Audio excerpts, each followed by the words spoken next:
any head start is good for the youngsters here, as our camera shows us just how poor this habitat is. The headland may look like a well-kept lawn, but there's little on offer here. With over 200 roos in such a small area, this grass has been grazed to the ground. The density of animals also means where there is food, there's feces. A lot of the areas where they're grazing are contaminated, but there's a little piece of fecal matter right there where she's grazing, and that fits with what we're seeing in terms of the high levels of intestinal parasites. Poor feeding grounds lead to poorly conditioned animals, and grazing here risks spreading disease and infection amongst the population.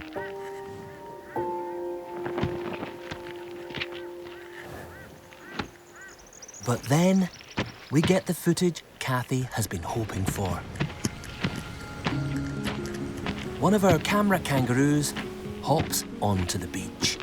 Oh, they're right out on the side. Oh, wow.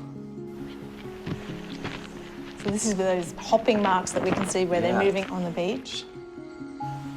At first, she nibbles on dune grass, something Kathy has observed before. Not a lot to eat there, though, is there? Yeah. But then she moves further down the beach and begins to forage. There's a... It's slim pickings amongst the pebbles and shells, but it's food nonetheless. And our cameras give Kathy the all-important opportunity to see what they're eating. I'm not a kangaroo, you may have noticed, but that vegetation doesn't seem particularly nutritious. It's kind of wispy and dry. There's just a little bit of grass coming up in between the shells and the stones that have washed up from the ocean, and maybe that's because the grass is a little bit longer there. There's not a lot of it, but other animals aren't there grazing with this animal, so maybe there's less competition. This footage shows how these marginalised marsupials really are doing everything they can to survive. But grass and weeds on the shoreline is not enough food to sustain them long term.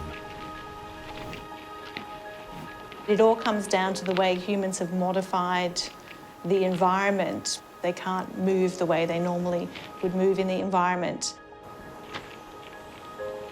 I think for us to have a future, and for these animals to have a future, it's about coexistence. It's about people and kangaroos sharing that same space. And hopefully, through this footage and the other research that we're doing, that we can really try and figure out how best to manage the landscape. After watching the footage, Kathy wants to see changes in urban planning to ensure new roads and suburbs consider the needs of kangaroos and enable them to move freely across the landscape. This will not only help the kangaroos here at Coffs Harbour, but many others living up and down this busy coastline.